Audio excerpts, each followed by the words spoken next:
Wala nang maraming paligoy-ligoy pa, diretso sa punto na. Maiksi lang ang komentaryo, pero diretso sa punto. Maraming kuro-kuro, may tiwali, may totoo. Dito, sa puntong diretso tayo. Punto, diretso. O dito tayo mga kabunyog, sibakan sa gabinete ni PBBM. Lumalabas ang balita na magkakaroon ng malakihang revamp sa gabinete ni PBBM ngayong mga linggong ito. Itong mga susunod na araw. Kakaroon naman ng sibakan. Ilan sa mga malalaking mga miyembro ng gabinete, mga matagal ng miyembro ng gabinete, ang di umano'y sisibakin. Iba-ibang rason. Ang mga lumalabas na pangalan, si Department of Tourism Secretary Cristina Frasco. O yan. Na lumalabas ang pangalan niya na posibleng masibak. Bakit? Hindi dahil sa anomalya, kundi yung incompetence. Kasi ang Pilipinas ngayon, bagsak sa tourism. Mas marami pa ang tourist arrivals ng Vietnam, ng Cambodia, ng Thailand, ng Malaysia, Indonesia. Ang Pilipinas sa ASEAN, Association of Southeast Asian Nations, yun? Ang layo, nasa baba na. Talo pa tayo ng Cambodia sa Vietnam. Kaya medyo lumalakas ang panawagan na sibakin na itong si Cristina Frasco.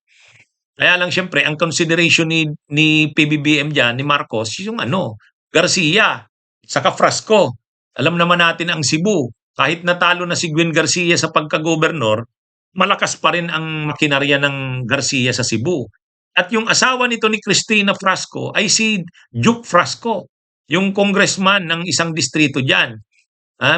Political dynasty rin yan. Yung liluan, kanila yan. Itong si Duke Frasco. Kaya lang, kalaban na kasi ito nila Martin Romualdez itong mga Garcia at Frasco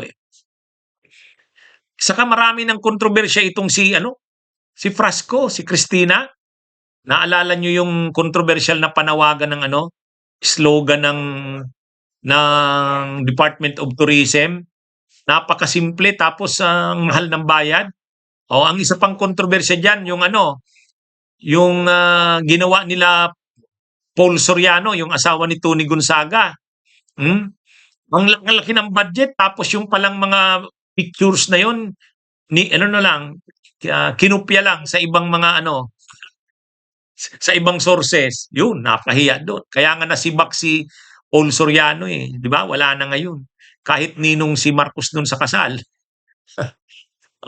Ngayon, ang bago na naman na issue dito kay Cristina Frasco, may mga may promotion na may kinuhang mga magagaling na mga photographers. Nagpicture photoshoot sila ng iba't ibang mga magagandang tourist destinations ng iba't ibang regions, probinsya, syudad sa Pilipinas. Tapos, yung isang magazine, ang nakalagay dun sa naka-feature doon si Cristina Frasco, kaya nagre-react yung mga photographers, Ang dami naming kinuhang pictures, ang magiging lang pala, ang ipopromote lang pala ng Department of Tourism si Cristina Frasco. Ano ba yan? Ang paliwanag naman ni Cristina Frasco, hindi naman yun. Private naman tong magazine na to, hindi naman to bayad. Anyway, yan yung issue dyan kay Cristina Frasco. Kaya sa mga balibalita ngayon na sisibakin, isa na ito. Sigurado na ito di umano si Cristina Frasco. Pero ang pinakasigurado talaga, masiguradong sisibakin, itong si Department of Health Secretary Herbosa. Ito matindi to. Corruption ang issue dito. Corruption. Yung Alliance of Health Workers, nirereklamo ito kasi may radio program siya. Yung isa pa na sino ba yun? Marasigan ba yun? Mayroon silang radio program. 98 million ang budget. Ay, ang tindi. Ang tindi. 98 million. Hindi sang-ayon ng Alliance of Health Workers sa pagkakaroon ng DOH ng radio program na ginastusan ng 98 billion pesos. Sa programang ito'y pinalalabas ang mga proyekto at mga nagagawa ng DOH sa pangangasiwa ni Secretary Ted Herbosa. Ayon sa alyansa, mas marami pa ang kailangang asikasuhin ng Health Department, gaya ng mga hindi maayos na sitwasyon ng mga pampublikong ospital at ang kalagayan ng mga health worker kung saan marami pa rin sa kanila ay contractual ang estado. Contractualization.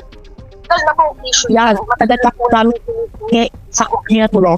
Kung parehas po ang tumatrabaho sa loob ng ospital. So, wala po asiguruhan ng kalaminan sa amin na magkakaroon kami ng permanent position sa gobyerno. Marami pa rin sa kanila ang hindi pa naisasaayos ang salary grade level. Hindi umano sasapat ang sweldo dahil patuloy naman ang pagtaas ng mga bilihin ngayon. Ilang beses na po kami nagsulat sa kanya, nakatugad na po kami, pero hindi na po yung na-report. Kaya wala na po yun. Tapos malalaman namin, nagsinuwalo pala siyang network. Or pa tayo ng kumara sa amin. Pero may network siya, nagagastaan niya ng gano'ng kalaki. At wala naman siya kakastusin kapag pumatap siya sa amin. Nagsampa na ng criminal at administrative complaints ang iba pang good governance watchdogs laban kay Secretary Herbosa kasama si ASEC Albert Domingo at Health Promotion Director Tina Marasigan dahil umano ito sa conflict of interest, self-promotion at graft. Inaward kasi ng DOH ang 98 million pesos sa isang media entity na sila mismo ang anchors ng kanilang programa. Pero ayon kay Herbosa, lahat umano ng kanilang ginagawa ay compliance sa government rules and regulations. Pero naninindigan ang ilang complainant na ang Public Information Initiative ng DOH ay nagagamit bilang self-promotion at ito umano ay betrayal sa integridad ng public service. Kaya nirereklamo sila ng Alliance of Health Workers. Grabe ang pagtitipid sa kanila ng mga health workers, tapos ito ang budget sa radio program 98 million pesos. Wow. Kaya saka marami pa itong mga issue itong kay itong si Herbosa. Kaya sa nakikita ngayon napipintong sibakan, isa ito na pangunahin, nangunguna itong si Herbosa, pumapangalawa itong si Cristina Frasco. O yan. Kaya ito manong sibakan na ito, itong dalawa ang nababanggit. May iba pa pero ang sigurado itong dalawa. Anyway, tama lang naman yan. Kailangan talaga ni PBBM sibakin niya na yung mga nakikita niyang dapat sibakin. Kasi kailangan yung mga non-performing, yung mga underperforming na mga gabinete niya, palitan niya na kasi kailangan niya nang magpakita ng accomplishments ang administrasyon. Ilang taon na lang siya. Bilang na lang halos. Ilang na lang yan. Kung ang kanyang mga gabinete ay naging non-performing or underperforming o kaya malperforming, problema niya talaga yan. Kaya tama lang itong panawagan na masibak na itong dalawang ito at ang iba pang pwede na dyan. Actually, dapat niyang sibakin dyan si Recto. Executive Secretary mismo. Grabe ang atraso niya ni Recto sa mamamayang Pilipino noong pang panahon. Yung Mr. Vatman yan siya yung ama ng VAT, Value Added Tax. Tapos yung sa PhilHealth, yung transfer yung 60 billion, na dineklara ng Supreme Court na unconstitutional, illegal. Siya rin yun. Siya rin ang promotor nun. Siya ang finance secretary nun. At saka itong mga 2025 budget, siya yan. Siya yan. Kaya si Mr. Vilma Santos, si Ralph Recto, dapat kasama na sana yan sa sisibakin. Kaya lang, malapit masyado yan sa presidente. Malakas masyado yan. Si Ralph Recto.